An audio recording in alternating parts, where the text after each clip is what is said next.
안녕하세요. 동의보감 읽어주는 남자 한의사 오철입니다.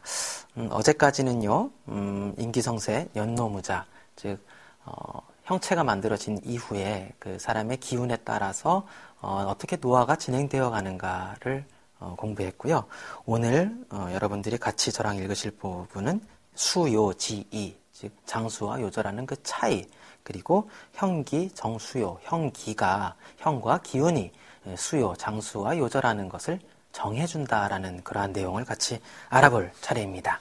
먼저 수요지이입니다. 소문, 또다시 소문이 나옵니다. 소문은 계속 나옵니다. 황제내경이라고 하는 한의학의 바이블이기 때문에요. 그 내용을 계속 인용하는 거죠. 동의보감에서도요.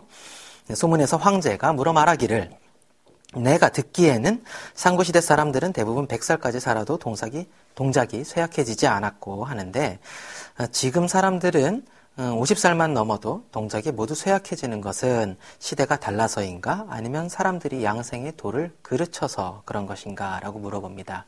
역시 우리의 신하, 모든 것을 다 알고 있는 기백이 대답하기를, 상고시대 사람들은 양생의 도를 알았기 때문에 천지음양의 자연 변화에 따르고 그 양생하는 방법, 술수라고 하죠. 를 적당히 이용하면서 음식은 또 절제해서 먹고 또 생활도 규칙적으로 하였으며 분별 없이 몸을 괴롭히지 않았기 때문에 형과 신, 즉 몸 형체와 정신이 모두 다 건강하게 천수를 누려서 100살을 넘길 수 있었다. 그러나 지금 사람들은 그렇지 못해서 술을 장마시듯 물을 마시듯 하고 분별 없는 짓을 일삼고 취한 상태에서 성관계를 하고 또 욕정으로 전기를 고갈시켜서 진원, 부모로부터 타고받은 그 신장에 저장되어 있는 진원을 고갈시켜서 진원을 충만하게 유지할 줄 모르고 때론 정신을 가다듬을 줄 모르며 다만 일시적인 쾌락에 힘쓰고 정상적인 생활의 즐거움을 위반하여 생활에 절도가 없기 때문에 50살만 되어도 쇠약해진다라고 대답했다 합니다. 당시에도 역시 그 옛날 사람들은 오래 살았다 그랬는데 지금 사람들은 요절하는 이유가 무엇인가라고 하는 그러한 질문과 대답이 우리가 사는 세상에는 시대를 건너서도 계속 반복된 것 같아요. 그리고 지금 현재에도 장수마을은 우리나라에도 있죠. 이 장수마을 같은 경우에 보면은 대부분 이 생활의 규칙을 잘 지킨다라고 합니다. 노동을 많이 하고 그리고 해가 지면 잠을 들고 해가 뜨기 전에 일어나는 사시에 맞춰서 규칙적인 생활을 하는 그러한 곳이 바로 장수마을이라고 하는 그런 기록이 있습니다. 또한 이제 다시 동의보감으로 돌아가겠습니다. 우단이 말하길, 사람이 장수하고 요절하는 것은 각각 1000명에 달린 것이다. 1000명은 천지 부모의 원기를 의미하며 아버지는 하늘이 되고 어머니는 땅이 되는데 아버지와 어머니의 정열이 성서가 같지 않기 때문에 사람이 장수하거나 요절하는 것 역시 차이가 나기 마련이다. 사람이 태어날 때부터 부모로 받은 원기가 모두 왕성하다면 당연히 오래 살 수 있겠죠. 그리고 받은 원기가 어느 한쪽만, 부모 쪽 중에서 어느 한쪽만 성하다면은 일반적인 정도의 수명을 누릴 것이며 받은 원기가 모두 쇠약하다면은 잘 보양해야 겨우 하의 수를 잘 못하는, 오래 살지 못하는 것이라도 지킬 정도의 그런 수명을 누릴 수 있다. 그렇지 않으면은 대부분 일찍 죽는다라고 설명합니다. 비록 그 도리가 이렇다 할지라도 외부로부터 풍한 서습에 상하거나 굶거나 과식하거나 과로로 내부가 상하면 어떻게 모두가 타고난 원기대로 살 수 있겠는가. 그렇기 때문에 상고시대 성인이 온갖 풀을 맛봐서 약을 만들어서 사람들을 도와서 각기 그 수명대로 살 수 있도록 한 것이다 라고 설명합니다. 의학 정전에서 말하기를 몸을 수양하여 명대로 살기를 바랄 뿐이다. 그리고 의사가 신명이 통하고 조화에 잘 대처한다면 일찍 죽을 사람을 오래 살게 하고 오래 사는 사람은 또한 신선에까지 이르게 할 수 있으니 의술을 도를 어찌 패할 수 있겠는가라는 설명까지 덧붙이게 되죠. 즉 여기서 다룬 내용들은 정을 계속 잘 살펴야지 양생을 잘 해야지만이 천수를 누릴 수 있다라는 것을 설명합니다. 그리고 또 하나가 형기가 수요를 정한다라는 내용입니다. 형기가 장수와 요절을 정한다. 영추에서 말하기를 형체와 정기가 서로 부합하면 장수하지만 서로 부합하지 않으면 요절한다. 피부와 근육이 견고하면 장수하지만 견고하지 못하면 또한 요절한다.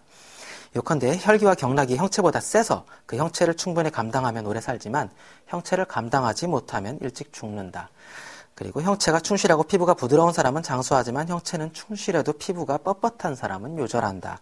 형체가 충실하고 맥이 굵고 큰 사람들은 순조롭지만 형체가 충실해도 맥이 작고 약한 사람들은 귀가 쇠약한 것인데 이 또한 위험하다. 그리고 형체가 충실해도 광대뼈가 나오지 않은 사람은 골격이 작은데 골격이 작은 건 역시 요절한다. 그리고 형체가 충실해도 큰 근육, 그리고 돌출된 몇 가지 근육들이 단단하고 결이 분명한 사람들은 근육이 단단한데 이런 사람들은 이제 체지방이 별로 없다는 얘기죠. 그런 사람들이 장수한다. 형체가 충실해도 큰 근육의 결이 분명하지 않고 무른 사람들은 근육이 약한데 이 근육이 약한 사람은 역시 요절한다라고 설명했습니다.